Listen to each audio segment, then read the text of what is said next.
여기 한국의 발전은 이제 끝이고 한국 경제는 한국전쟁 직후로 다시 회귀할 일만 남았다고 주장하는 중국의 경제 전문가가 있습니다. 그러나 그녀는 우연히 가게 된 한국에서 충격적인 장면을 목격하게 되었고 결국 이럴 수는 없다며 그 자리에서 까무러치고 말았다고 하는데요. 그렇다면 그녀가 한국에서 대체 어떤 경험을 했던 것일까요? 안녕하세요. 저는 중국 출신의 옌이라고 합니다. 저는 당 간부 출신 부모님을 둔 덕분에 중국에서 남부럽지 않게 살았는데요. 제 인생은 부모님 덕분에 늘 수월했고 미국 최고의 명문대학교인 하버드 대학교까지 진학하는 쾌거를 이루었기에 저는 정말 제 인생에 200% 만족하며 살았죠. 그러나 요즘 들어 한 가지 거슬리는 점이 있었습니다. 그건 바로 한국이었죠. 그도 그럴 것이 요즘 미국에서의 한국의 영향력은 상당히 거슬리는 수준에까지 이른 상황이거든요. 미국 번화가 어디를 걸어도 흘러나오는 K-팝에 광장에는 K-팝 댄스나 한국 음식 문화 행사가 열리고 있고 심지어 대학교 캠퍼스 내에서도 하루가 멀다 하고 한국 문화 행사가 열리고 있는 걸 보면 중국 출신인 저로서는 뚜껑이 제대로 열릴 수밖에 없었습니다. 생각해보세요.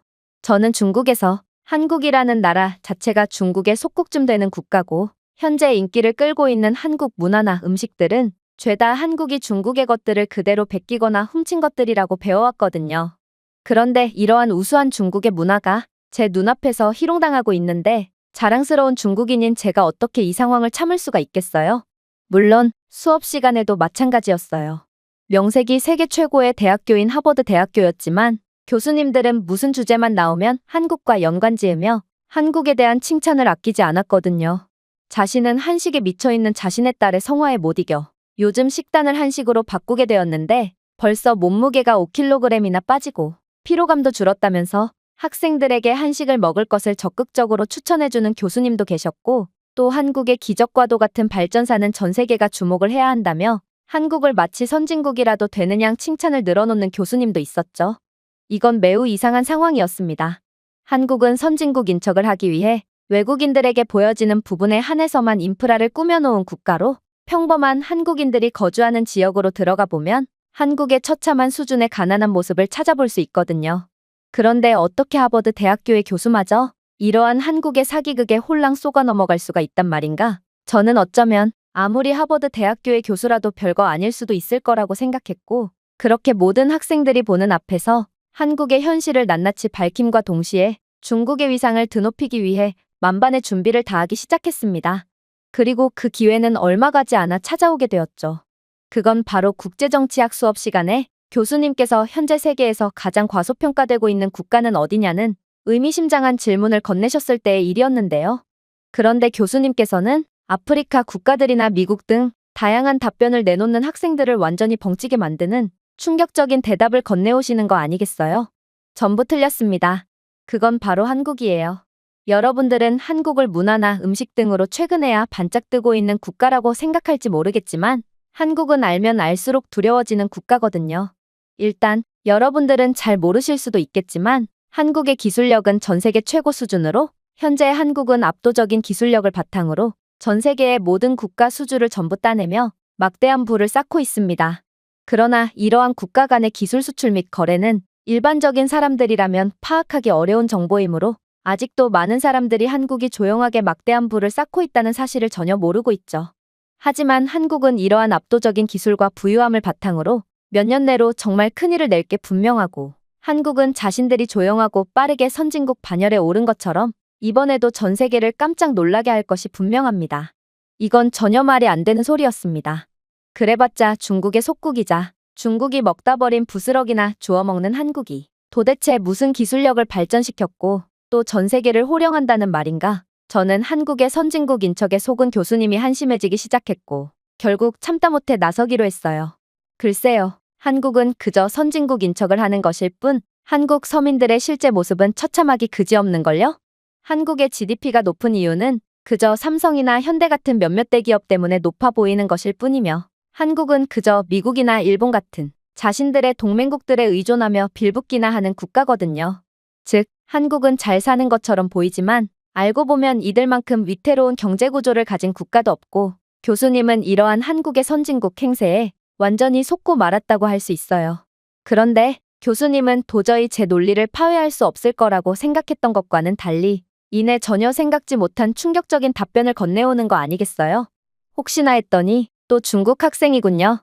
도대체 중국인들은 어떤 교육을 받았길래 그런 황당무계한 주장만을 반복하는지 저는 벌써 그 질문만 각기 다른 중국 학생들에게 5번이나 받았어요.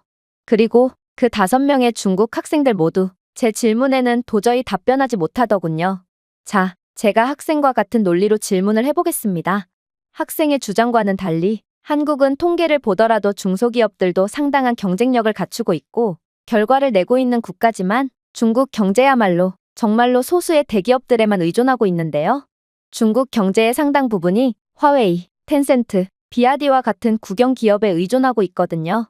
하지만 중국은 경제 수준을 놓고 보자면 아직도 개발도상국 수준을 벗어나지 못하고 있습니다.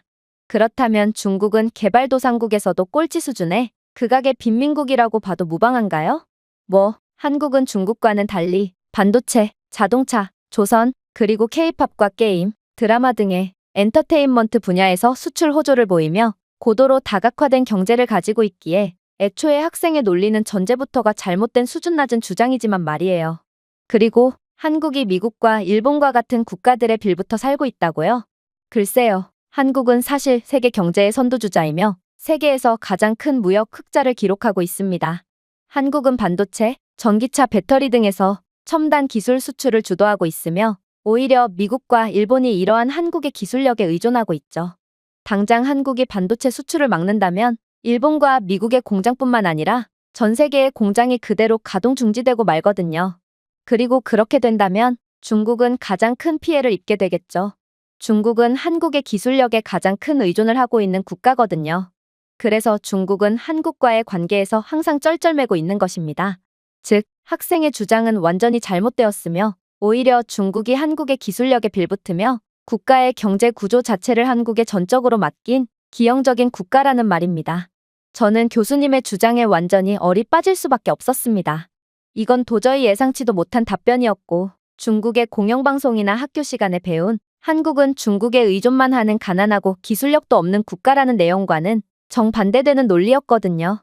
그래서 저는 현재 중국이 기술 수출로 상당한 부를 누리고 있는 점을 강조하며 그래봤자 전 세계는 중국의 소나기에 있다고 주장하며 상황을 무마해 보려고 했는데요. 그런데 교수님은 이런 저를 보고 고개를 가로젓더니 이내 경악을 금치 못할 말을 해오는 거 아니겠어요? 분명 중국은 인건비가 없는 저가 정책을 사용하며 상당한 경쟁력을 보이는 듯했죠. 그런데 학생은 그러한 중국의 저가 정책도 한국에 의해 완전히 박살이 났다는 사실을 알고 있나요? 정말로 중국은 유럽의 각종 기술 강국들마저 압도적인 가격 경쟁력으로 이기는 듯 싶었으나 한국은 중국의 담당 사육사답게 이번에도 전 세계를 어지럽히려는 중국을 완전히 제압해버렸거든요. 일단 그 대표적인 예가 바로 멕시코의 고속철도 수주 사업이었습니다.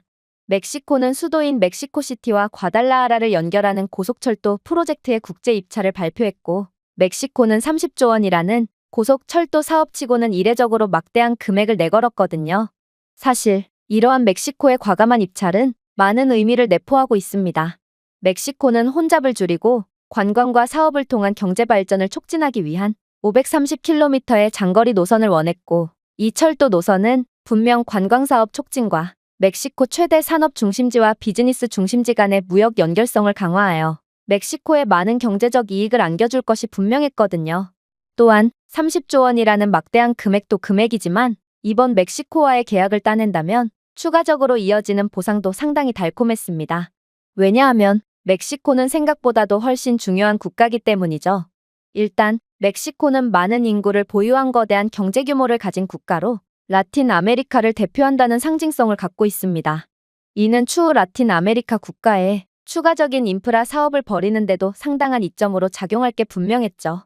라틴 아메리카 국가들은 대부분 1인당 GDP가 낮은 저개발 국가들이고 이 말은 아직도 개발할 것들이 상당히 많이 남아있기에 많은 기회가 남아있는 곳이라는 뜻이거든요. 그리고 그러한 연쇄 국가 수주의 시작점이라고 볼 수 있는 멕시코와의 이번 계약을 성사시키는 국가는 라틴 아메리카의 인프라 미래를 장악하며 추후 30년은 놀고 먹을 수 있는 막대한 이권을 얻게 된다는 뜻과 다름이 없었습니다. 라틴 아메리카 국가들은 1인당 GDP는 낮아도 인구수가 상당히 많아서 생각보다 경제 규모가 매우 크거든요. 브라질, 아르헨티나, 콜롬비아 등의 나라가 그 대표적인 예시고, 이들은 가난해 보여도 아무튼 막대한 사업 비용을 감당할 수 있는 숨겨진 보석 같은 국가들이라는 말과 동시에 이 계약은 30조 원이 아닌 총 확장 잠재력은 240조 원에 달하는 수준이라는 어마무시한 분석 결과까지 나온 상황입니다. 그리고 이러한 부분은 중국에 있어서 그 무엇보다 중요했죠. 중국은 그동안 남미 국가들에게 1대1로 사업을 벌이며 경제 종속을 강화했기에 이 상황에서 멕시코까지 넘어온다면 대륙 장악이라는 중국의 원대한 꿈이 현실화될 가능성도 부정할 수가 없는 상황이었거든요. 하지만 결과적으로 멕시코는 한국과 계약을 하기로 결정했고 중국은 다 잡은 꿈이 한국 때문에 물거품으로 돌아가게 됩니다. 사실 많은 전문가들은 중국의 승리를 점쳤습니다. 그건 바로 압도적인 가격 경쟁력 때문이죠. 중국의 철도 기술은 급속도로 발전하고 있는데 인건비랄 게 없는 비정상적인 가격 경쟁력까지 자랑하니 한국이 아무리 기술적으로 뛰어나다고 해도 중국에는 안 될 거라고 예상했던 것이죠. 그렇다면 한국은 어떻게 중국이 그토록 바라마지 않던 멕시코 계약을 압도적인 격차로 따내며 14억 중국인들의 꿈을 완전히 박살낼 수가 있었을까요? 이건 간단합니다. 한국의 기술력은 생각보다도 훨씬 더 압도적이었고 한국은 특유의 천재적인 지능으로 멕시코가 한국과 계약을 하지 않으면 안 되게끔 충격적인 조건까지 내밀었거든요. 일단 한국의 기차는 압도적인 속도 같은 전통적인 기술뿐만 아니라 AI를 결합한 세계 최고 수준의 기술력으로 멕시코 관계자들을 완전히 매혹시켰거든요. 일단 한국이 개발한 AI 기반 교통관제 시스템은 승객 흐름을 파악하여 열차 운행 빈도를 최적화하고 병목 현상을 방지했는데요. 이는 구식적인 시스템을 사용해서 매우 비효율적인 운행만을 하고 있던 멕시코에 실시간 승객 흐름 분석을 통한 효율적인 교통관제를 제공함에 따라 효율 50% 증대라는 엄청난 이익을 선사했고 인건비까지 감축하는 효과를 보게 했습니다. 물론 한국이 개발한 5G 연결 스마트 스테이션도 압권이었죠. 여러분들은 한국에 가본 적이 있으신가요? 한국의 기차역이나 지하철역에는 모든 발권을 키오스크나 휴대폰으로 하고 있고 키오스크에는 외국인을 위한 다개국어 통역 기능과 여행지에 대한 간접 체험까지 할 수 있는 다양한 AI 기반 추천 시스템까지 존재해 수많은 여행객들을 돕고 있습니다. 그리고 이 스마트 스테이션은 멕시코에도 세워질 예정입니다.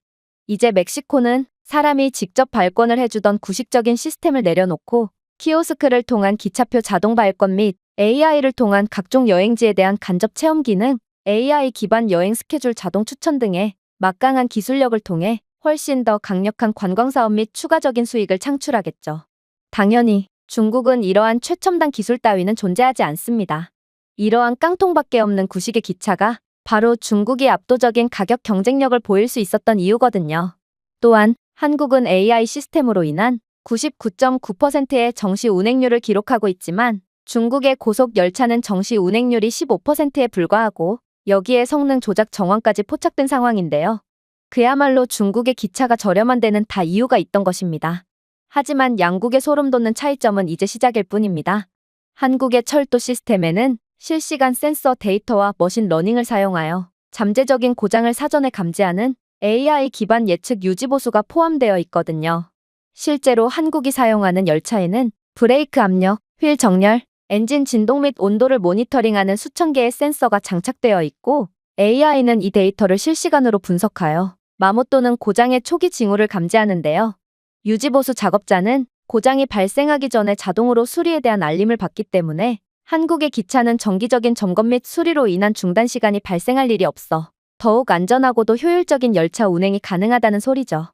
특히나 멕시코의 이번 530km의 장거리 노선은 그 규모가 규모인 만큼 효율성이 막대한 장기적인 수익성을 의미하는 상황이었는데 한국의 기술력은 그러한 멕시코의 이익을 극한 수준으로 향상시켜줄 수 있는 구원자와 같은 역할을 수행했던 것입니다. 하지만 역시나 중국은 한국과 같은 기술력을 선보이지 못했습니다. 중국은 모든 수리 및 점검 작업을 일일이 수작업으로 처리해야 하는 비효율을 보여주었을 뿐만 아니라 심지어 중국은 저가의 불량 재료만을 사용해 이에 따른 여러 차례 탈선 사고를 겪은 이력까지 있죠. 그러나 중국은 국가 수주를 하나의 실험장으로 생각하는지 자신들의 저품질 기차 때문에 수많은 인명사고가 발생해도 눈 하나 깜짝하지 않으며 이러한 사고 상황을 하나의 데이터로만 생각하는 인권이라는 것을 아예 고려하지 않는 소름 돋는 태도만을 보여주고 있을 뿐이죠. 저는 교수님의 말에 완전히 경악을 할 수밖에 없었습니다. 그동안 중국에서 교육받았던 중국의 자랑스러운 면모들은 전부 박리담회식으로 거저 얻은 것일 뿐이었다니 이건 도저히 참을 수가 없는 상황이었거든요.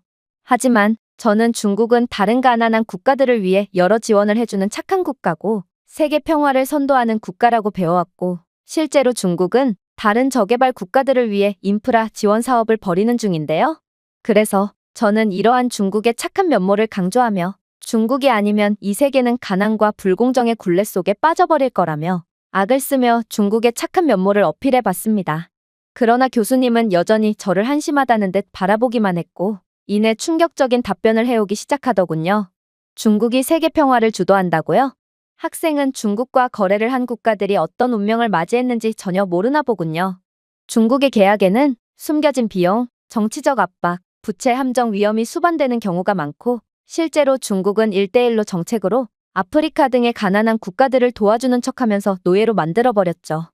스리랑카만 해도 중국이 도움을 제공하는 척했지만 결국 상환하지도 못할 만큼 과도한 부채를 지게 하여 스리랑카의 전략적 요충지인 한반토타 항구를 완전히 빼앗아 버렸습니다. 그러나 한국은 이렇듯 인권 침해 및 불공정 계약으로 다른 가난한 국가들의 경제권을 빼앗아 오는 중국과는 차원이 다른 착한 국가입니다. 한국은 오히려 멕시코에 일자리까지 창출해 주었거든요. 중국은 이번 수주에서 자국의 인력만을 고용하고 자국의 자원만을 사용하겠다고 선언했지만 한국은 멕시코 누에보 레온에 현지 현대 로템 공장을 설립하기로 합의하고 열차 부품의 45%를 멕시코에서 생산하겠다며 상생의 의지를 밝혔거든요. 실제로 멕시코의 몬테레이에는 현대, LG 등의 다양한 공장이 설립되어 있고 현지와의 상생을 추구하는 한국은 현지 인력들에게 최고 대우를 해주기로 유명하므로 이러한 한국의 공정하고도 함께 발전하려는 의지는 더더욱 멕시코 및 중국에 시달리던 라틴 아메리카 국가들에게 큰 희망과 호감을 불러일으켰습니다. 그러나 한국이 이번 프로젝트에서 중국을 압도한 결정적인 이유는 따로 있습니다. 바로 한국은 멕시코에 극복할 수 없을 것처럼 보이는 한계마저 완전히 극복해준 미친 듯한 면모를 보여주었거든요. 일단 멕시코는 불의 고리 지역에 위치해 있어 잦은 지진이 발생하는 국가며 극심한 더위 및 계절성 폭풍으로 철도 인프라를 유지하기에 취약한 국가입니다. 그리고 다른 국가들은 이러한 멕시코의 한계에 대한 해결책을 도저히 제시하지 못했죠. 그러나 한국은 맞춤형 설계의 대가였습니다. 한국이 현재 전 세계의 국가기술 수주에서 모든 계약을 쓸어담고 있는 이유가 이러한 상당한 지능과 융통성을 발휘해 맞춤형 설계를 제공하기 때문인데요. 그리고 한국은 이번에도 다른 국가들은 생각지도 못했던 충격적인 해결책을 가지고 나왔죠. 바로 한국은 자체 기술력을 통해 규모 7.0 이하의 지진 충격까지는 막을 수 있도록 무지막지한 내진 설계를 갖고 나온 것입니다. 한국은 충격 흡수 트랙을 설계하여 레일 트랙이 지진 충격을 흡수하고 분산시켜 탈선을 방지하도록 했고 자동 지진 감지 시스템을 도입하여 센서는 3초 이내에 진동을 감지하여 자동으로 속도를 줄이거나 기차를 멈추게 하는 괴물 같은 성능을 보였거든요.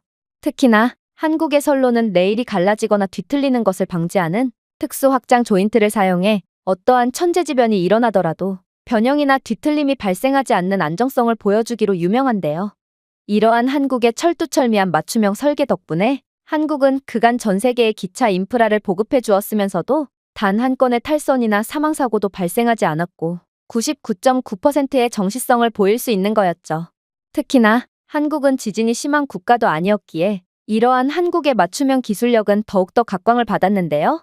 지진이 심하기로 유명한 일본에서도 이 정도 철도 기술력을 가지고 있지 않기에 한국은 일본과 비교되며 더더욱 전 세계 전문가들로부터 극찬을 받기도 했죠. 또한 한국은 내열 제동 시스템을 통해 멕시코의 고온에서도 끄떡없는 모습을 보여줬기에 멕시코는 자신들의 한계점을 유일하게 완벽하게 해결해준 한국을 선택할 수밖에 없었습니다. 반면에 중국은 어떨까요?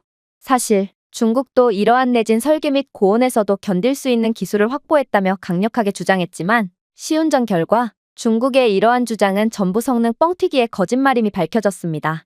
중국의 열악한 기술력으로는 멕시코의 극한의 더위 속에서 철도의 브레이크 고장으로 큰 사고를 피할 수 없을 것임이 밝혀졌고 내진 설계는커녕 오히려 선로는 기능을 유지하기에 최소한으로 필요한 내구도보다 훨씬 떨어져 굳이 지진이 아니더라도 선로가 금세 붕괴할 가능성이 높다고 평가받았거든요.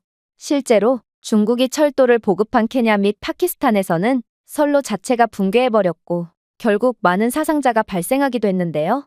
이는 저렴한 가격에 걸맞은 부실 공사 및 싸구려 자재를 사용했다는 비판을 받기에 충분했고 결국 중국은 이들 국가들로부터 국제소송까지 걸리게 되었죠. 그러나 중국의 대응은 충격적이었습니다. 중국은 이러한 국제소송에서 패소했음에도 보상을 전부 무시해버리는 막장 대응을 이어나갔거든요. 심지어 중국이 태국과 라오스, 에티오피아에 보급한 기차는 조사 결과 성능 사기 및 성능 뻥튀기를 했다고 밝혀졌는데요. 최첨단 기술력으로 무장했다던 중국의 고속철도는 알고 보니 낡은 중앙 집중식 전력 시스템에 의존하고 있었고 엔진 하나가 고장나니 열차 전체가 비활성화되어 버렸거든요. 중국은 이들 국가들의 항의에 마지못해 자신들이 자체 수리를 해준다고 했지만 중국의 전문성 없는 수리는 기차를 더 고장나게 만들어서 상당한 지연 중단을 겪었고 중국은 자신들의 기술력으로는 기차를 수리할 수 없으니 다른 국가들의 외주를 맡기고 수리비를 청구하라고 하는 황당한 대응을 이어나갔지만 결국 중국은 약속한 수리비를 주지 않아서 또다시 국제소송에 걸렸죠. 물론 중국은 이러한 패소 결과도 전부 무시해버리는 막장 대응을 이어나갔지만 말이에요. 이러한 중국의 신뢰할 수 없는 면모야말로 모든 고난을 실력으로 정면 돌파하는 한국과 극명한 차이를 보이는 부분이라고 할 수 있습니다. 그리고 전 세계 선진국들도 파회하지 못한 중국의 저가 정책을 실력 하나로 깨부순 한국은 이제 멕시코를 넘어 마지막 남은 기회의 땅이라고 불리는 라틴 아메리카의 수주 계약을 전부 독차지하게 되며 엄청난 부를 독점하게 되겠죠. 한국은 변변한 자원조차 없는 국가지만 기술력 하나로 천연자원보다도 훨씬 더 마진이 많이 남는 기술 수출 사업에서 선두주자가 된 것입니다. 이게 바로 한국이 가장 잠재력이 높은 국가인 이유입니다. 한국은 조용히 막대한 이익을 챙겨오고 있고 이번 멕시코 계약을 시작으로 전 세계적으로 막대한 영향을 끼치며 기존의 선진국에 대한 정의를 완전히 뒤바꿀 것이 분명하거든요. 저는 교수님의 말에 완전히 할 말을 잃고 말았습니다. 그리고 저는 미국인 교수님은 괜히 중국이 싫어서 헛소리를 나열하고 있을 뿐이라고 생각하는 등 그야말로 현실 도피의 단계까지 이르렀죠. 결국 저는 교수님의 말이 채 끝나기도 전에 큰 소리를 치며 자리를 박차고 일어나 버렸어요. 교수님은 그냥 중국이 부러워서 중국을 무작정 깎아내리며 열등감을 표출하고 있을 뿐이에요. 누가 뭐래도 한국은 가난하고 기술력조차 없는 국가가 맞고 제가 다음 주에 이 자리에서 그러한 한국의 면모를 증명해 보임으로써 교수님이 거짓말을 하고 있다는 사실을 만천하에 공개하겠어요. 저는 제가 직접 한국에 가서 한국의 후진적인 면모를 취재해 오기로 했고 그 결과를 모두가 보고 있는 이 자리에서 증명하기로 했는데요. 그러나 교수님은 그런 저를 보고 당황을 하기는커녕 그저 저를 측은하다는 듯 쳐다볼 뿐이었고 저는 그러한 교수님의 태도에 완전히 이성을 잃고 그 자리에서 한국행 비행기를 예매한 후 그대로 한국으로 떠나버렸습니다. 그리고 저는 한국에 도착하자마자 경악을 할 수밖에 없었죠. 왜냐하면 저는 분명 중국에서 가난하고 중국의 지원이 없으면 말라 죽는 처절한 한국 영상을 수없이 접했음에도 그건 전부 합성된 가짜 영상이었는지 직접 온 한국에서 그러한 가난한 장면을 일절 볼 수가 없었거든요. 일단 저는 한국은 보여주기에 미쳐있는 국가라는 것을 잘 알고 있었고 그 즉시 관광객이 단 한 명도 없는 지역으로 향했는데요. 그런데 한국은 이러한 평범한 지역에서도 상하이와 선전처럼 중국에서 가장 발전된 도시보다도 훨씬 더 위대한 모습을 보여주고 있는 거 아니겠어요? 일단 인정하기 싫었지만 한국의 거리는 흠잡을 데 없이 깨끗했는데 길거리에는 중국의 일선 도시에서도 손쉽게 찾아볼 수 있는 쓰레기 더미도 없었고 먼지와 대소변 자국으로 덮인 보도도 없었으며 비위생적인 노점상도 아예 존재하지 않았어요. 한국의 길거리는 그저 모든 것이 완벽하게 잘 관리되고 있었죠. 이게 어떻게 가능한 일이란 말인가? 이건 중국뿐만 아니라 미국의 부촌에서도 볼 수 없는 극한으로 우수한 모습이었기에 저는 이게 대체 어떻게 된 상황인가 싶어 벙찔 뿐이었는데요. 그런데 저는 이윽고 충격적인 장면을 목격하고 한국은 도저히 제정신이 아닌 나라구나 싶어 완전히 얼이 빠질 수밖에 없었습니다. 왜냐하면 한국인들은 자신들의 쓰레기를 절대로 무단 투기하지 않고 쓰레기통이 보일 때까지 반드시 들고 다니는 믿을 수 없는 모습을 보여주었을 뿐더러 애초에 한국의 길거리에는 청소 로봇이 돌아다니면서 거리의 쓰레기나 먼지를 청소하고 있었거든요. 현재 한국은 청소 인력을 로봇으로 대체하기 위한 시범 사업을 벌이고 있으며 벌써 24시간 연중무휴로 작동하는 AI 기반 청소 로봇을 개발한 뒤 시범 운영하고 있다고 했는데요. 이 자율주행 기술 기반 로봇들은 쓰레기와 먼지 등을 실시간으로 감지하고 제거하고 있다고 했고, 로봇은 공공광장이나 상점가, 지하철 입구와 같은 교통량이 많은 지역에 우선 배치되어 청소부의 역할을 수행하고 있다고 했죠. 실제로 한국이 이러한 로봇을 배치한 이후 한국은 길거리에 눈에 보이는 쓰레기를 98% 제거했을 뿐만 아니라 엄청난 인건비의 감축 효과까지 봤다고 했는데요. 그리고 만약 한국이 이러한 시범 운영이 성공적으로 끝나게 된다면 마치 한국이 멕시코 및 라틴 아메리카 국가들의 상당한 기술 수출을 통해 막대한 이익을 얻게 되는 것처럼 이러한 청소 로봇을 통해서도 상당한 이익을 거둘 거라고 생각하니 저는 한국의 이러한 믿기지 않는 기술력과 부유한 모습에 혀를 내두를 따름이었습니다. 중국은 아무리 부촌이더라도 길거리에 쓰레기가 가득한데 중국에서는 건물 안에서 창밖으로 쓰레기를 버리는 게 당연시 여겨지고 있는 상황이고, 책임감이라는 게 전혀 없는 아파트 관리인은 이러한 쓰레기를 그저 아파트 단지 밖으로 밀어내는 것이 전부이니 부촌에서도 관리가 거의 안 되는 모습을 보여주고 있거든요. 그런데 한국은 무지막지한 기술력으로 인간 자체가 필요가 없는 환경을 구축해둔 상태였고, 심지어 이 청소 로봇은 실시간 AI CCTV까지 탑재되어 24시간 청소를 하다가 밤에는 각종 의심 상황 및 위험 상황을 포착 후 그대로 경찰 및 담당 기관으로 연락까지 해준다고 했기에 저는 더더욱 한국의 무자비한 기술력에 화들짝 놀랄 수밖에 없었습니다. 솔직히 저는 여기까지만 봤을 때도 제가 중국에서 가짜 영상과 날조로 교육을 받았고 한국은 그냥 차원이 다른 국가였다는 것을 인지하게 되었지만, 문제는 저는 여기서 물러날 수가 없는 운명이었다는 것입니다. 저는 그렇게나 교수와 학생들 앞에서 큰 소리를 뻥뻥 친 상황이었는데 이대로 빈손으로 돌아간다면 저뿐만 아니라 중국이라는 조국도 완전히 개망신을 시키는 꼴이었거든요. 그래서 저는 어떻게든 한국의 가난한 모습을 찾기 위해 노력했습니다. 그러나 그렇게 발걸음을 내디듬과 동시에 저는 한국의 열악한 면모를 포착하게 되었고, 역시 한국이 그럼 그렇지 하며 한국을 다시금 무시하게 되었는데요. 왜냐하면 한국의 이곳저곳에는 실시간 대기오염 수준을 알려주는 전광판이 존재하고 있었는데 이곳 전광판의 대기오염의 질을 번역해보니 매우 나쁜 수준이라고 적혀 있었거든요. 사실 저는 한국은 대기오염이 매우 심각한 국가로 한국에서 발생한 미세먼지 및 초미세먼지는 중국으로 건너와 중국을 오염시키고 있다고 들었는데요. 중국의 대기질이 매우 안 좋은 이유도 전부 한국 때문인 셈이었죠. 그리고 역시나 한국의 대기오염 수준은 상당히 좋지 않았고, 저는 이러한 국제적으로 민폐를 끼치는 한국의 한심한 면모를 촬영한 채 정확한 정보를 담기 위해 한국의 정확한 미세먼지 수준을 조사했습니다. 그리고 저는 검색을 시작함과 동시에 까무러치게 놀랄 정보를 얻게 되었죠.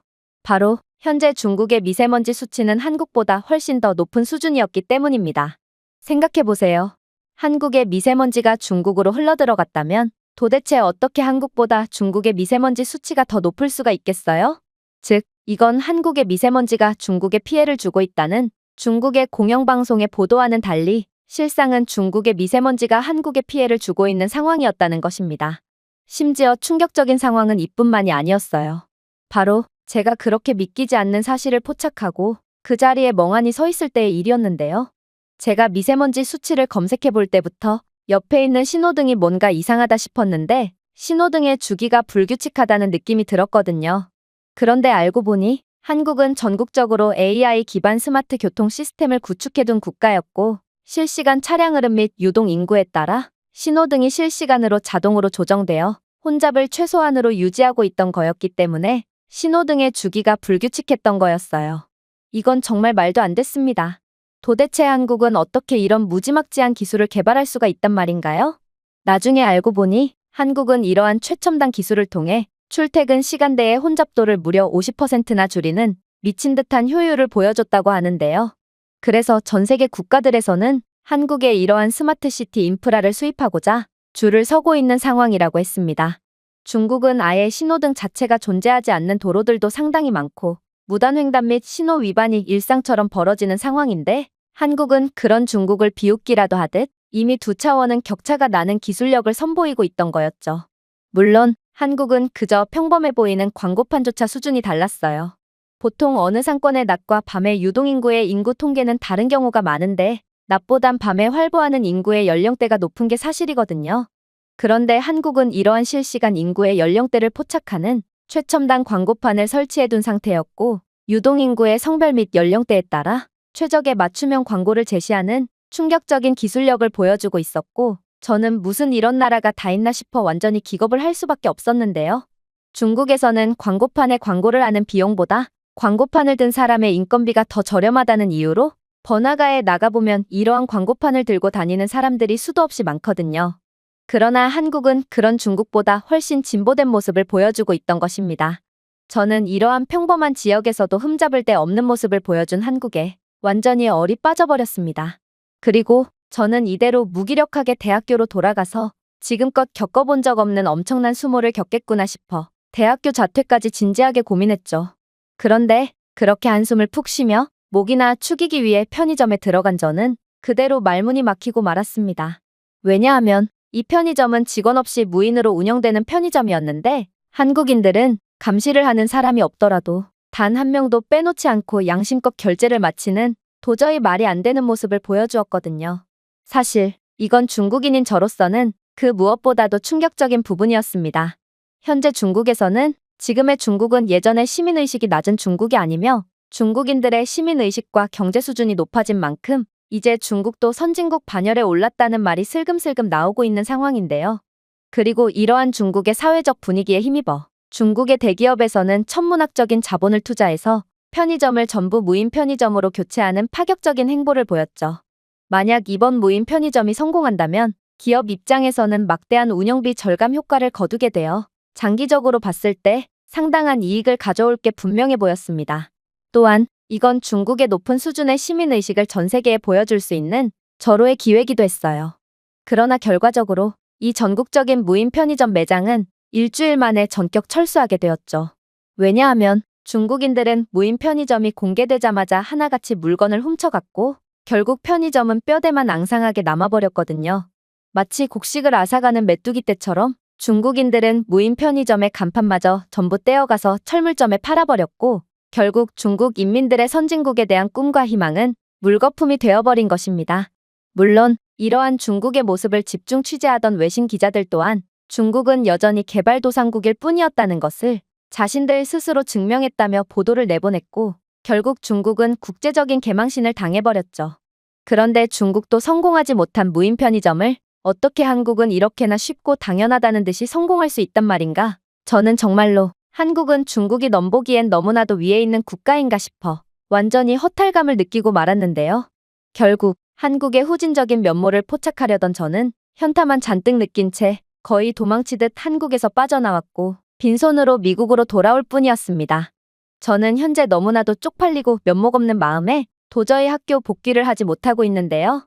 한국은 도대체 어떻게 되먹은 나라인지 제가 한국에서 얻은 충격은 지금까지도 생생한 상황입니다.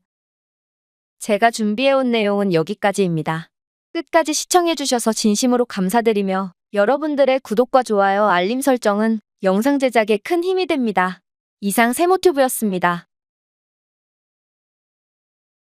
여기 혐한 가정에서 자라 한국을 완전히 개발도상국으로 인지하게 된 일본 여성이 있습니다. 그런데 그녀는 억지로 끌려오게 된 한국에서 곧바로 충격적인 장면을 목격하게 되었고 결국 이럴 수는 없다며 울부짖고 말았다고 하는데요. 그렇다면 그녀가 한국에서 대체 어떤 경험을 했던 것일까요? 안녕하세요. 저는 일본 출신의 리나라고 합니다. 저는 일본인 아빠와 영국인 엄마 사이에서 태어난 혼혈로 태어난 곳은 일본이지만 거의 대부분의 삶을 영국에서 살았기에 사실 일본에서의 기억은 그리 많지 않은데요. 하지만 제 피에는 일본인으로서의 정체성이 짙게 흐르고 있었습니다. 그도 그럴 것이 제 아빠뿐만 아니라 일본인이신 할아버지까지 제게 항상 일본인으로서의 자긍심을 잊지 않아야 한다며 엄한 교육을 하셨거든요. 그리고 그러한 자긍심의 원천은 바로 한국에 대한 반감으로 시작되었습니다. 왜냐하면 저는 어렸을 때부터 아빠의 한국에 대한 반감을 그대로 들으면서 자랐거든요. 아빠는 뉴스에서 한국 관련 이야기가 나올 때면 한국은 일본을 그대로 따라해서 발전한 근본 자체가 없는 국가로 한국인들은 지능이 낮아서 따라하는 것밖에 못한다며 노발대발을 하시곤 했죠. 그리고 한국인들의 지능지수가 낮은 이유는 이들이 일본에 의해 노예처럼 살아간 것만 봐도 알 수 있다며 식민지 지배를 당한 국가들은 전부 다 멍청해서 당한 거라며 침을 튀어가며 열변을 토하셨습니다. 특히나 저희 가족은 영국 내에서도 재팬타운 근처에서 살았기에 저는 이러한 일본인들의 한국 비하를 거의 숨쉬듯 듣고 살 수밖에 없었죠. 일본인들은 영국인들과 함께 있을 때는 매우 예의 바른 척을 했지만 자신들끼리 모일 때는 무자비한 한국 비하와 남헐뜯기를 해댔거든요. 특히나 이러한 일본인들의 한국 비하는 시간이 갈수록 더욱 거세져만 갔는데요.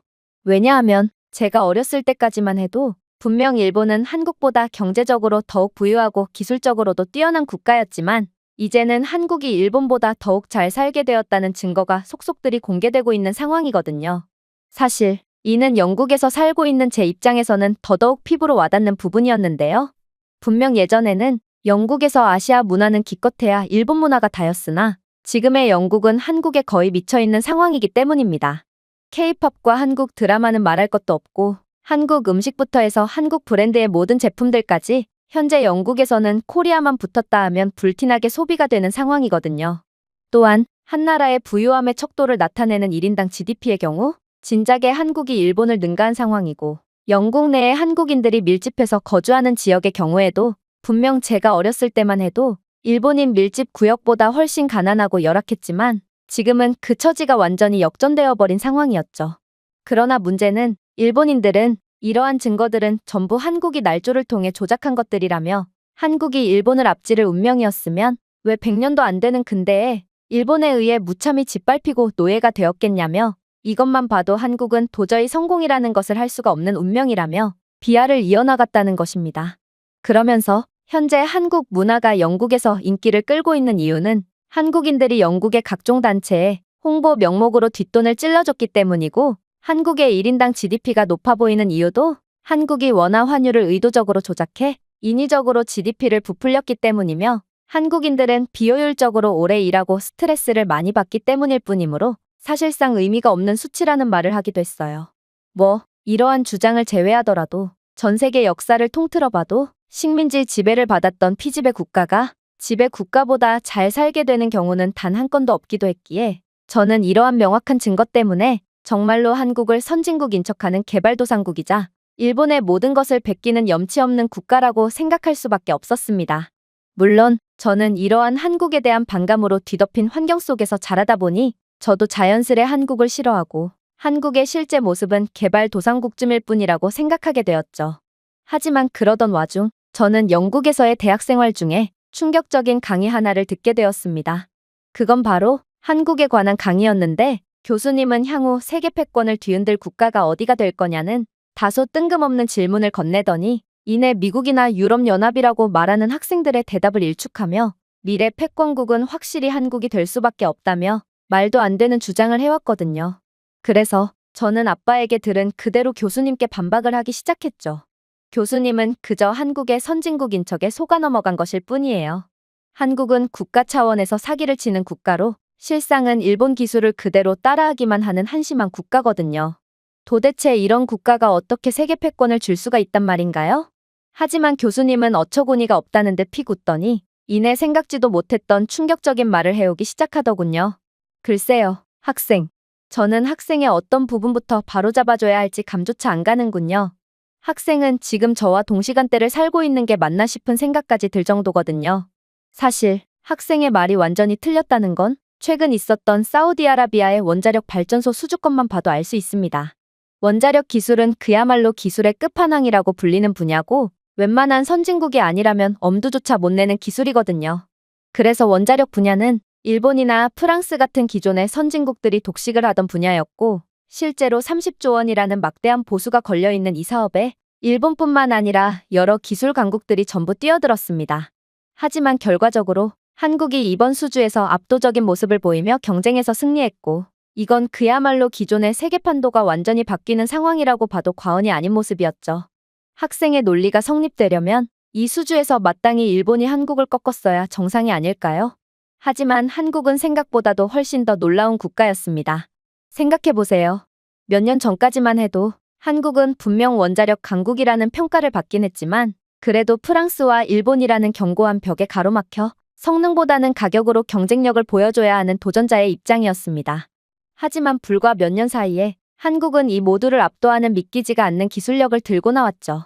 일단 한국은 소름 돋는 친환경 기술력을 준비해 왔는데요. 사실 많은 학생들이 지겹게 무슨 친환경 이야기를 하느냐고 할 수도 있지만 이건 한국의 기술력도 기술력이지만 한국의 상대방의 입장을 고려하는 천재적인 협상 방식이 빛을 발했다고 할 수 있기에 반드시 주목해야 할 부분입니다. 왜냐하면 사우디는 친환경 기술이 그 누구보다 필요한 국가였기 때문이죠. 사실 사우디아라비아는 상당한 자원 강국이고 이러한 자원을 수출에 막대한 부를 쌓았다는 사실을 모르는 학생들은 거의 없을 것입니다. 그리고 이렇듯 환경 파괴로 부를 얻은 사우디였기에 이들은 친환경 문제로 인한 각종 국제 제재를 받았기에 이들의 부에 걸맞은 국가적 영향력이나 입지를 확보할 수 없었죠.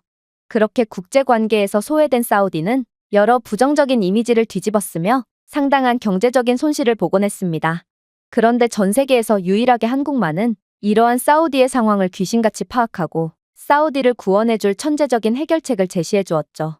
한국이 개발한 APR-1400 원자로는 탄소 배출량을 줄이는 데 놀라운 효율성을 보였고 실제로 한국의 원자로를 도입한 아랍에미리트와 같은 국가들이 탄소 발자국을 크게 줄이는 데 도움을 줌과 동시에 친환경 국가라는 이미지까지 선사해 주어 더욱 많은 국제관계에 참여할 수 있도록 발판을 마련해 주었는데요.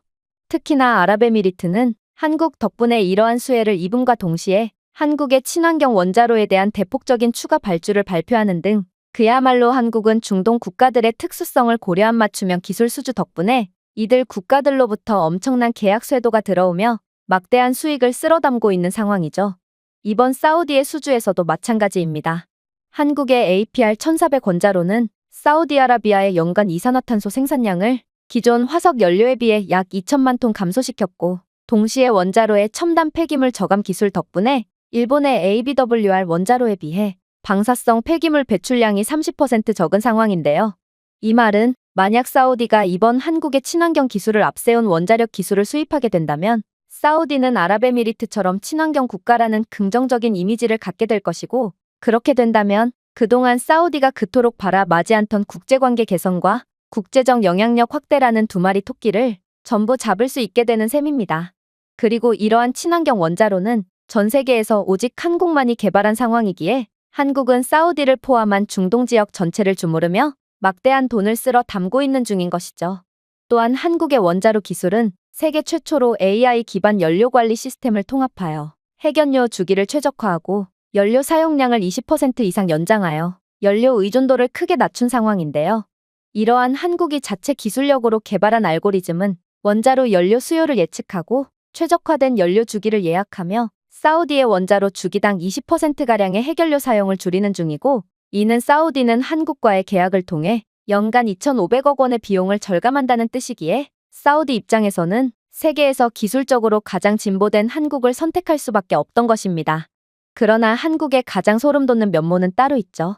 바로 한국은 다른 국가들에서는 엄두조차 못 냈던 사우디의 극명한 한계점을 완전히 깨부숴준 말도 안 되는 면모를 보여주었거든요. 일단 사우디는 극한의 사막 기후를 가지고 있고 거기에 극심한 물 부족까지 겪고 있는 국가입니다. 그래서 원자로에 대한 유지보수 비용도 훨씬 많이 들며 자칫하면 원자로를 짓는 비용보다 유지하는 데 더 많은 비용이 들 수도 있는 배보다 배꼽이 큰 경우가 발생할 수도 있죠. 그러나 한국은 특유의 미친 기술력으로 기존의 APR-1400 원자로를 사우디의 혹독한 사막 기후를 위해 맞춤형 설계를 완료해버립니다. 프랑스나 일본은 사우디의 극한의 환경에 백기를 들었지만 한국은 첨단 수동 냉각 기술을 개발하여 최대 55도의 극한의 사막 더위에서도 72시간 동안 원자로 안전을 자율적으로 유지하도록 했고 사막 모래 침입 방지를 하는 첨단 소재 보호 시스템을 추가하여 원자로의 수명과 신뢰성까지 전부 챙기는 모습을 보여주었거든요. 특히나 일본의 경우 중동 지역의 보급한 원자로에서 상당한 성능 저하가 일어나서 법적 분쟁까지 벌이고 있는 중이지만 한국이 아랍에미리트에 건설한 바라카 원자력 발전소는 극한의 조건 속에서도 조금의 성능 저하도 일어나지 않고 있는 중인 것을 고려한다면 한국의 이러한 기술력은 더욱 신뢰를 받았다고 할 수 있죠. 물론 일본이 중동 지역에 건설한 원자로는 이곳 지역에서 물먹는 하마 취급을 받으며 애물단지 취급을 받고 있는데요. 안 그래도 물이 부족한 중동 지역의 특성에도 불구하고 일본의 ABWR 원자로는 더더욱 비효율적인 모습을 보이고 있고 원자로 하나를 위해 먼 곳에서 냉각수를 끌어오는 각종 돈이 많이 드는 인프라까지 추가적으로 필요했기에 일본과 계약을 맺었던 대부분의 중동 국가들은 자신들의 결정을 땅을 치고 후회하고 있습니다. 특히나 일본의 ABWR 원자로 설계는 후쿠시마와 유사하게 비상 상황에서 외부 전력에 의존하기 때문에 일본과 계약한 중동 국가들은 혹여라도 제2의 후쿠시마 사태가 터지진 않을까 하며 계속해서 유지 보수 비용에 큰 돈을 사용하고 있죠. 그러나 한국은 이번에도 일본과는 차원이 다른 기술력을 선보였습니다. 한국은 전통적인 원자로에 비해 물 소비를 70% 이상 줄일 수 있는 특수 건식 냉각 하이브리드 시스템을 통합했고, 이는 일본의 전통적인 물 집약적 냉각 기술보다 훨씬 우수했거든요. APR 1400의 설계는 공냉 기술을 통합하여 귀중한 담수 자원에 대한 의존도를 크게 줄일 수 있었죠. 즉, 한국이 제안한 해결책은 매년 약 6천만 입방미터의 담수를 절약하여 사우디아라비아의 심각한 물 부족 문제를 직접 해결했다는 것입니다. 특히나 한국의 원자로는 그 구조상 외부 전력에 의존하지 않아도 되기 때문에 제2의 후쿠시마 사태가 터질 염려도 전혀 없죠. 사실 이러한 한국의 해결책은 사우디를 완전히 감동시키기도 했는데요. 사우디는 바보가 아니고 그동안 여러 국제 제재 때문에 막대한 손해를 겪고 있음에도 끝까지 원자력 발전소를 건설하지 않았던 이유는 사우디가 고집이 세기 때문이 절대로 아니었거든요. 그저 사우디는 세계에서 가장 극심한 물 부족을 겪고 있는 국가기에 자칫하다 물 부족으로 원자로 냉각에 실패해 대참사가 벌어질 수도 있었기에 울며 겨자 먹기로 발전소 건설을 미뤄왔던 것입니다. 그러나 한국은 그러한 사우디의 딜레마를 완전히 해결해준 셈이었고, 사우디는 전 세계 아무도 해내지 못한 일을 한국이 해줬다는 것에 30조 원을 헌납했음에도 역으로 한국에 감사를 표하는 것입니다. 사우디는 이 30조 원보다 훨씬 더 많은 것들을 얻었기 때문이죠. 하지만 이번 경쟁에서 한국이 모든 국가들을 압도하고 당당히 경쟁에서 승리한 가장 중요한 부분은 따로 있습니다. 다시 말하지만 사우디는 대외적인 이미지 회복을 노려 더 많은 국제적 이익을 얻기 위해 이번 원자력 수주에 막대한 보수 금액을 내걸었던 것인데요. 그런데 한국이라는 나라는 그 특성상 사우디의 완벽한 파트너가 될 수 있었죠. 왜냐하면 전 세계적으로 봤을 때 선진적인 원자력 기술을 보유했음에도 핵무기가 없는 국가는 찾아볼 수가 없거든요. 하지만 한국은 다릅니다. 한국은 규정을 잘 지키고 세계 평화를 선도하는 모범국가고, 이들은 세계 최고 수준의 원자력 기술을 보유하고 있음에도 핵무기가 없는 국가거든요. 그리고 식민지를 수탈해서 얻은 부로 원자력 기술을 개발한 일본 같은 전범국과는 달리 한국은 식민지의 아픔을 견디고 성실하게 자신들의 기술을 개발했다는 서사가 있는 착한 국가입니다. 이런 국제 이미지가 좋은 국가와 거래를 한다는 건 사우디의 부정적인 이미지 회복에도 상당한 긍정적 요소로 작용한다는 것입니다. 생각해보세요. 한국은 지정학적 우려를 완화하고 특히 미국 및 유럽과의 긍정적인 국제관계를 유지하기 위해 투명하고 국제적으로 승인된 원자력 기술을 보유하고 있습니다. 한국의 APR 1400 원자로는 미국의 엄격한 원자력 규제위원회에 의해 완전히 승인되었으며 전 세계적으로 원자력 안전 및 비확산의 표준으로 인정받고 있거든요. 한국은 국제원자력기구 사찰단이 직접 규정 준수를 보장하고 있는 국가로, 이런 한국과 계약하는 국가는 그동안 한국이 쌓아 올렸던 긍정적인 성과를 그대로 공유할 수 있게 됨을 뜻합니다. 일전에 한국과 계약했던 아랍에미리트를 좀 보세요. 아랍에미리트는 한국과의 계약 덕분에 극한의 효율을 보여주는 한국 원자력 발전소를 통해 상당한 비용 절감을 이루어냈을 뿐더러 국제적 위상과 이미지가 단번에 높아짐과 동시에 현재 여러 국제협약에 참여할 수 있게 되며 심지어 친환경 국가라는 타이틀까지 얻는 미친 결과를 얻어냈습니다. 그리고 만약 사우디가 아랍에미리트와 같은 길을 걷게 된다면 사우디는 한국에 헌납하는 30조 원의 2배, 3배 이상의 막대한 실질적 이익을 얻게 될 게 분명하죠. 하지만 한국이 진짜 무서운 점은 이 모든 것들은 그저 요행으로 얻어낸 것이 아닌 한국이 명백하게 계획한 부분이라는 것입니다. 한국은 이러한 자신들의 서사를 통해 경쟁력을 확보했던 것이고, 자신들을 선택하지 않으면 안 되게끔 함으로써 거의 반강제적으로 전 세계 국가들의 돈을 빨아들이고 있는 상황이거든요. 즉, 현재 기술력과 천재적인 협상 능력 등 뭐 하나 빼놓을 데가 없는 한국의 독주를 막기란 절대로 불가능한 상황이고, 제가 한국을 미래 패권의 주인공이라고 언급한 이유도 바로 여기에 있는 것입니다. 저는 교수님의 말에 완전히 경악을 할 수밖에 없었습니다. 도대체 제가 아빠와 다른 일본인들에게 들었던 가난하고 열악한 한국의 모습은 어디에 가고, 기술력 하나로 일본까지 무참히 박살낸 한국이 떡하니 자리를 지키고 있단 말인가? 저는 이러한 뜻밖의 상황에 현실 부정의 단계까지 이르러 버렸죠. 그리고 이러한 현실 부정의 상황은 한국을 그렇게나 까내리던 아빠도 마찬가지였습니다.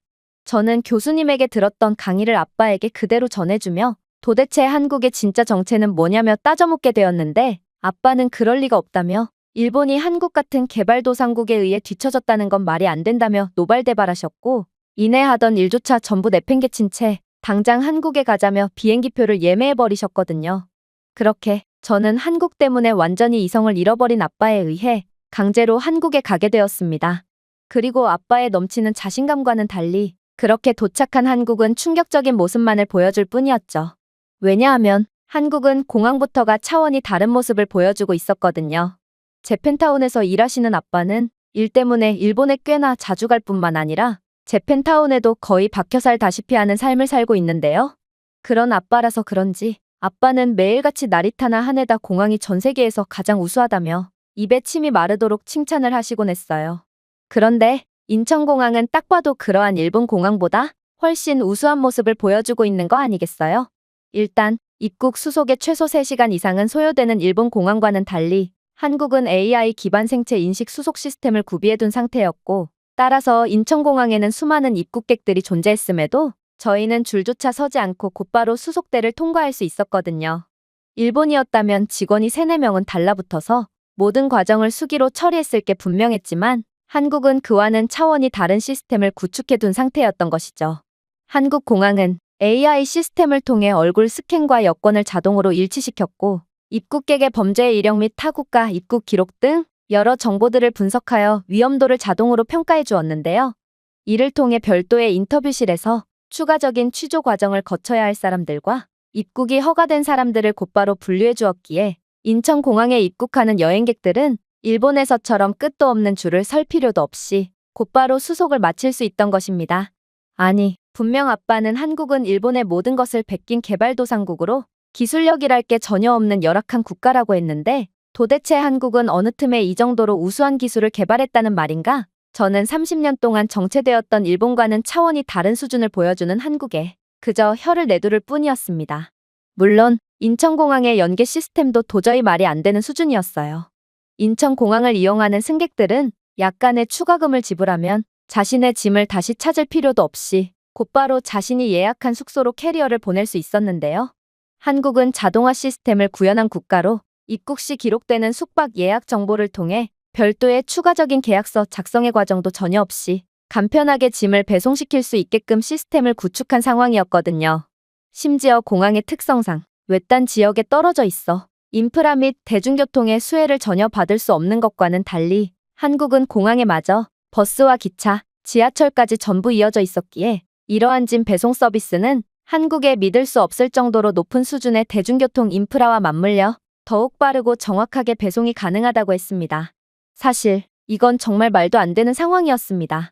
저는 분명 한국을 개발도상국쯤이라고 알고 있었는데 도대체 어떤 개발도상국이 이 정도로 무지막지한 대중교통 인프라를 가질 수가 있겠어요? 공항처럼 외딴 곳에서 마저 기차와 버스, 지하철, 택시를 전부 이용할 수 있을 정도면 한국은 세계 최고 수준의 인프라를 가지고 있다고 봐도 무방한 상황이었습니다. 그러나 아빠는 이러한 압도적인 한국의 모습에 얼굴이 새빨개지면서도 한국은 보여주기에 미쳐있는 기형적인 국가라는 것을 잊었냐며 한국은 분명 공항처럼 외국인들이 자주 이용하는 곳에만 이러한 훌륭한 인프라를 집중시켜 놓은 게 분명하다며 세계 최고의 대중교통 인프라를 가진 국가는 단연 일본이라며 억지를 부리더라고요. 일본의 외진 곳에는 택시조차 이용할 수 없음에도 아빠는 한국에 대한 반감에 사로잡혀 완전히 정신을 잃어버린 모양이었죠. 아무튼 그렇게 저희는 한국의 짐 배송 시스템과 대중교통 인프라를 누리며 가벼운 발걸음으로 지하철에 탑승하게 되었습니다. 그런데 저는 지하철에 탑승하자마자 충격적인 경험을 하게 되었습니다. 그건 바로 아빠의 세뇌에 의해 한국은 완전히 열악한 국가라고 인식하게 된 영국인 엄마가 한국에 온 저희가 걱정된다며 영상통화를 걸었을 때의 일이었는데요. 저는 무의식 중에 영상통화를 받아버렸고 아빠는 이러한 제 모습에 경악을 하며 화를 내기 시작했거든요. 리나, 너 지금 뭐 하는 거야? 영상통화에 소요되는 데이터 비용이 얼마나 비싼 줄 알기나 해? 당장 전화를 끊지 못해? 하지만 아빠는 그러한 외마디 비명소리를 내지름과 동시에 뭔가 모순이 있다는 사실을 눈치채신 모양이었습니다. 아빠는 화를 내다 말고 마치 귀신이라도 본 듯 기겁을 하는 반응을 보였거든요. 그도 그럴 것이 이러한 지하철에서 데이터가 터진다는 것 자체가 이상한 상황이었거든요. 영국에서는 지하철에서 통화 신호조차 제대로 안 터지는 게 현실이고, 일본에서는 그나마 상황이 낫지만 통화만 간신히 연결될 뿐 데이터는 거의 터지지 않는 게 현실입니다. 그런데 그렇게나 열악한 인프라를 가지고 있다던 한국에서 지하철에서 영상통화까지 받을 수 있다니, 그것도 선명한 고화질의 영상통화가 가능하다니, 이것만 봐도 한국은 상당한 수준의 인프라를 가진 선진국이라는 것을 여실히 증명하는 꼴이었던 것이죠. 하지만 더욱 경악스러웠던 점은 따로 있었습니다. 일단 아빠는 한국은 사기꾼의 국가니 공항에서 데이터를 신청하면 사기를 당할 것이 분명하다고 주장했고, 그래서 저희는 유심조차 구매하지 않고 숙소로 향하던 상황이었는데요. 즉, 데이터와 통신망 자체가 없었던 저희는 이 영상통화가 걸려오는 것을 확인할 수조차 없는 게 정상인 상황이었다는 것입니다. 그런데 이 영상통화는 어떻게 걸려왔다는 말인가? 저는 이러한 불가사의한 상황에 스마트폰에 귀신이라도 씌인 건가 싶어 얼굴이 창백하게 질려버렸는데요. 그런데 아빠는 겁을 먹은 기색이 역력해하는 반응을 보이더니 이내 뭔가를 확인하고는 이럴 수는 없다며 머리를 감싸주는 거 아니겠어요? 그리고 아빠가 가리킨 것을 보게 되었을 때 저는 완전히 까무러칠 수밖에 없었죠. 왜냐하면 한국의 지하철에서는 5G 속도의 초고속 무료 와이파이가 제공되고 있었고, 이러한 믿을 수 없는 속도의 공공 와이파이 덕분에 저는 전혀 끊김없는 영상통화를 받을 수 있던 거였거든요. 이건 도대체가 말이 안 되는 상황이었습니다. 일본에서는 아예 무료 공공 와이파이 자체가 제공되지 않는 상황이고, 또 가정집에서도 이 정도 수준의 초고속의 와이파이를 제공받기 위해서라면 상당한 비용을 지불해야 하는 게 현실입니다. 그런데 어떻게 한국에서는 공공장소에서조차 이런 압도적인 속도의 와이파이가 제공된다는 말인가요? 나중에 알고 보니 한국은 5G 통신망 인프라를 전 세계에서 가장 먼저 구축하고 보급한 나라로, 실제로 이러한 통신망 보급 사업을 통해 전 세계 국가들로부터 막대한 이익을 챙겨오고 있는 기술 강국이라고 했는데요. 그리고 이러한 공공 인프라는 아무리 보여주고 싶다고 해도 보여줄 수 있는 부분이 아니었기에 저는 아빠의 한국은 개발도상국이라는 말에 의구심을 가질 수밖에 없었습니다. 한국이 지금까지 보여준 모습만 보자면 오히려 한국은 세계 인류의 선진국이라고 봐도 무방했거든요. 그러나 아빠는 여전히 끈질겼어요. 아빠는 이러한 일본보다 모든 면에서 압도적 우위를 보이는 한국의 모습을 도저히 인정할 수가 없다는 듯 사람들이 북적거리는 지하철 안에서 자신의 머리를 수차례 내려치는 도저히 이해 못할 행동을 보이기 시작했거든요. 저는 그런 아빠가 쪽팔려서 제가 직접 아빠를 때려버리기 전에 가만히 있으라는 협박을 건넸고, 아빠는 그제야 폭력적인 행동을 멈추며 눈시울만을 붉히며 잠자코 숙소로 향했죠. 물론 아빠는 숙소에 도착하자마자 또다시 폭주하기 시작했습니다. 아빠는 당장 나가서 한국의 로컬 시장에 가보자며 한국의 평범한 서민층들이 다니는 곳에서는 그동안 봐왔던 보여주기식의 인프라를 전혀 찾아보지 못할 거고, 한국의 평범한 삶의 모습에서야말로 분명 후진적인 모습만이 즐비할 거라며 어떻게든 한국의 열악한 모습을 찾기 위해 안달이 난 모습을 보였는데요. 저는 아무리 선진국이더라도 아빠처럼 어떻게든 후진적인 면모를 찾기 위해 물불을 가리지 않으면 그러한 열악한 모습을 찾을 수밖에 없다는 것을 잘 알고 있었기에 아빠의 행동이 무의미하다고 생각했어요. 생각해보세요. 아무리 유럽 최고의 경제 규모를 자랑하고 있는 영국이라고 해도 밤만 되면 범죄 소굴 및 약쟁이들이 판을 치는 게 현실이고, 일본도 겉으로만 화려해 보이지 안을 들여다보면 아예 도시 자체가 노숙자들로만 구성되어 있는 곳도 존재할 정도로 상당한 빈부격차의 모습을 보이고 있습니다. 물론 일본의 가정집 내부에는 사용한 지 십수년은 된 오래된 가전제품과 돈이 없어서 난방이나 전기조차 제대로 사용하지 못하는 열악한 모습을 보이고 있으니, 이러한 선진적인 모습 뒤에 숨겨있는 열악한 면모는 전 세계 어느 국가나 공통적으로 가지고 있는 부분이라고 해도 무방했거든요. 하지만 폭주한 아빠는 아무도 말릴 수 없었고, 그렇게 아빠는 한국의 모든 곳을 휘젓고 다니며 어떻게든 일본보다 열악한 모습을 찾기 위해 날뛰기 시작했어요. 일단 아빠는 저를 강제로 끌고 숙소 바로 옆 로컬 시장으로 향하기 시작했죠. 아빠의 계획은 너무나도 뻔했습니다. 로컬 시장은 그 특성상 위생적이지 못할 가능성이 높고, 아빠는 그런 모습을 보며 음습한 자기 위안이나 하려고 했던 거였죠. 그러나 한국의 로컬 시장은 생각보다도 훨씬 청결했고 또 우수했습니다. 그도 그럴 것이 이곳 시장 곳곳에는 키오스크 몇 대가 설치되어 있었는데, 키오스크는 복잡한 시장에 대한 지도를 제공해 주었고, 구매할 물품을 입력하면 길찾기 기능을 통해 QR코드를 제공해 주기까지 했거든요. 물론 키오스크는 길이 좁고 혼잡한 시장의 단점을 보완해 주기까지 했는데, 키오스크는 현재 시장의 어떤 부분에서 인파가 많은지를 실시간으로 보여주었고, 사람들이 혼잡도가 적은 곳을 우선으로 선택할 수 있도록 인파를 분산해주는 역할을 수행했는데요. 아빠는 이러한 한국 시장의 놀랍도록 최첨단적이고 청결한 모습에 완전히 넋이 나가버렸고, 이럴 수는 없다는 말만 계속해서 중얼거릴 뿐이었습니다. 그도 그럴 것이, 일본은 시장은커녕 대형 백화점에조차 이 정도로 최첨단의 인프라는 구비하지 못하고 있기에 한국의 로컬 시장마저 완벽한 모습은 아빠에게 큰 충격을 주기에 충분해 보였죠. 물론 물건을 구매할 때도 충격적인 상황은 계속되었습니다. 저희는 시장 내에 위치한 분식집에서 식사를 하게 되었는데, 아빠는 한국 같은 개발도상국에서 무슨 카드를 사용하냐며, 이런 나라에서는 카드 복제 사기를 당하기 십상이라며 현금을 고집하셨거든요. 그러나 저는 알고 있었습니다. 아빠는 카드 복제를 걱정하는 것이 아니라 카드 자체를 거의 안 쓰시는 분이었기에 카드 결제를 하려야 할 수가 없는 사람이었다는 것을 말입니다. 사실 일본인 아빠는 아직까지도 대부분의 결제를 현금을 이용하고 있는데요. 실제로 영국 내 재팬타운의 일본인들은 아직까지도 죄다 현금을 사용하고 있는 상황이고, 일본 본토는 이러한 심각한 재팬타운의 아날로그 모습보다도 더욱 심각한 아날로그 모습을 보여주고 있다고 하거든요. 하지만 한국은 역시나 이러한 기본적인 인프라조차 차원이 달랐습니다. 아빠가 결제를 위해 현금을 뒤적거리고 있는 사이, 주변 한국인들은 카드까지 꺼낼 것도 없이 전부 스마트폰이나 스마트워치까지 사용하며 3초 만에 결제를 완료했거든요.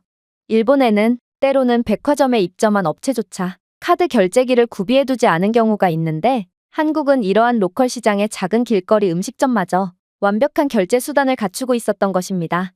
또한 저희가 시장을 둘러보면서 한국인들은 고령의 노인들마저 삼성페이와 같은 모바일 결제를 통해 쉽게 거래를 처리한다는 사실을 인지하게 되었는데요. 사실 저는 대학교 수업 시간 중에 이러한 국민들의 의식 수준이나 디지털 인프라에 적응하는 적응력이야말로 국가의 잠재력과 발전 가능성을 예상할 수 있는 지표라는 것을 배운 상태였기에 이러한 한국의 모습에 크게 놀랄 수밖에 없었습니다. 이러한 최첨단의 디지털 인프라가 보급될수록 효율성이 증대되고 낭비되는 시간도 없으며 더 진보된 기술을 향한 초석이 마련되는 것인데, 최첨단 디지털 인프라는 국민들의 수준이나 의식이 따라오지 않으면 상용화 자체가 불가능하므로 발전이 멈출 수밖에 없거든요. 그리고 지금의 일본의 모습을 보면 일본은 잃어버린 30년을 넘어 40년, 50년으로 연장될 것 같은 모습만을 보여주기에 저와 아빠는 이러한 한국의 무지막지한 모습에 그저 할 말을 잃고 말았던 것입니다.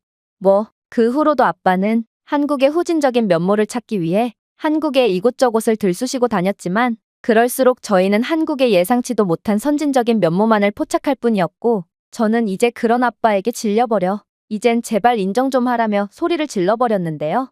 아빠의 과거에만 안주하려 하고 현실을 보려고 하지 않는 모습을 보니 왜 일본인들은 음습하게 한국을 깎아내리며 현실을 부정하고 있는지를 여실히 느낄 수 있었고, 이러한 일본인들의 열등감이야말로 일본의 국가 발전을 저해하고 있는 요소라는 것을 확실히 깨달을 수 있었거든요. 아무튼 저는 이번 한국행을 통해 이제 아빠의 세뇌에서 완전히 빠져나오며 한국은 저희가 반드시 지향해야 할 선진국이라는 것을 알게 되었고, 일본처럼 과거 속에서 살지 않기 위해 늘 한국의 발전 과정을 우러러보며 잊지 말아야겠다고 다짐하게 되었습니다. 제가 준비해온 내용은 여기까지입니다. 끝까지 시청해주셔서 진심으로 감사드리며 여러분들의 구독과 좋아요, 알림 설정은 영상 제작에 큰 힘이 됩니다. 이상 세모튜브였습니다.